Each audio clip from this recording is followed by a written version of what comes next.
There is something fundamentally wrong about the prohibition against marijuana. For one thing, it is a civil rights issue. We should have the right to regulate our own bodies and what goes inside of them. We are allowed to consume alcohol and tobacco and caffeine and many other things that are actually very harmful for us, including aspartame, hydrogenated oils, and high fructose corn syrup. So why then should marijuana be illegal?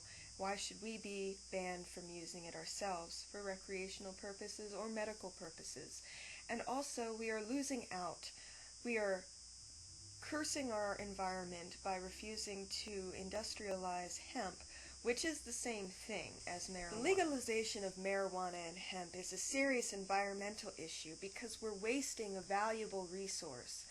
We could be using it to make building materials that are as strong or stronger than wood to make our houses.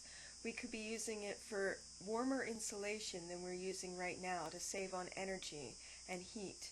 We could be using it for fabrics that are as soft and softer than cotton and just as strong. We could be using it for all of our paper products, paper towels, tissues, toilet paper, actual paper that you write on, copy paper. Our Constitution was written on hemp paper. It's extremely strong, and it's more durable than cotton. It is more sustainable than lumber, and it can be planted every year. So it is completely renewable, it is completely natural, it is completely organic, it is completely safe, it can be used for clean burning fuels. We can create a completely sustainable, clean burning world where we never have to cut down another tree again or lay down another cotton crop, which is very harsh on the environment as well. Hemp takes less room, it takes less energy, it takes less effort. It is a natural switch from what we are doing now. It could replace oil, coal, lumber, cotton. It is as good and better than all of these products combined.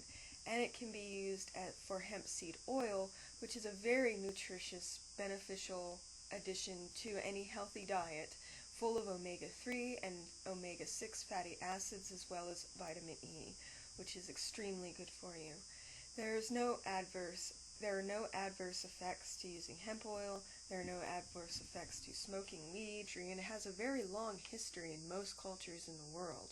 It's been used as currency and paper and fabric for longer than this country has existed.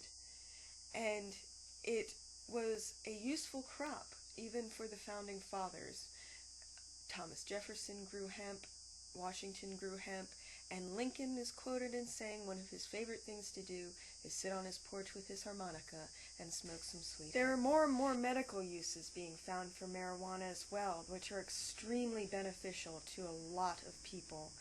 And these include nausea, glaucoma, fibromyalgia, arthritis, skin cancer, chronic pain, gastrointestinal disorders, depression, hypertension, sleep apnea, and the list goes on and on for the different uses that marijuana can be applied to. And also, of course, it is highly recommended by many medical professionals that it is used to ease the trauma of the treatment required for cancer as well as HIV. And the synthetic derivatives are extremely dangerous. There has been some attempt for the medical industry to make money off of derivatives of THC, including Marinol, but that is an extremely dangerous drug, which I know from personal experience causes the patient to suffer from severe depression and causes suicidal tendencies in personalities who would otherwise never consider such things. There's also spice, or the synthetic version of weed, which has been sold in some stores, which is now deemed a health hazard. It can cause chest pain, vomiting, seizures, headaches, and possible stroke. One girl in Texas suffered permanent brain damage after smoking this synthetic form of weed, which is not actually weed. And marijuana has none of these side effects, none of these ill effects, no legitimate health risks that we have ever known of. It is not linked to cancer. Studies are now proving that there is no link to marijuana smoking and any form of cancer, including lung cancer, and the benefits are just limitless. The only thing that the laws against marijuana have brought to this country are a lot of wasted lives, resources, time, and money. In 2011 alone, there were 757,969 arrests for marijuana alone. 87% of those arrests were for possession. One arrest, that equals, in 2011, there was one marijuana arrest every 42 seconds somewhere in this country. Half of all drug arrests are marijuana related, and most of them are always for possession. Each year, we average between $1.5 and $3 billion in court costs, lawyer costs, cop pay, and judge pay each year for marijuana cases alone. Just marijuana cases, not all drug cases, just marijuana. And that wastes cops' time, court costs, defense attorneys' time and money, and that cost goes directly to the taxpayer. All of the costs that are derived from the drug war cost us, the taxpayer, that money. And we're paying to send people away into prison. We're paying for their prison time because of marijuana possession. Truly, we all need to stop being such hypocrites. We all get high on something. Let's get real here. Whether it's prescription drugs, or over-the-counter medication, or chocolate, or caffeine, or alcohol, or tobacco, we're all probably addicted to something, and chocolate is, believe it or not, a lot more addictive than marijuana. We need to be the revolutionaries in this fight as a country, because that's what America is supposed to be. We're supposed to be the revolutionaries. We're supposed to be the country that's founded on the ideals of freedom, and that's from where we should grow.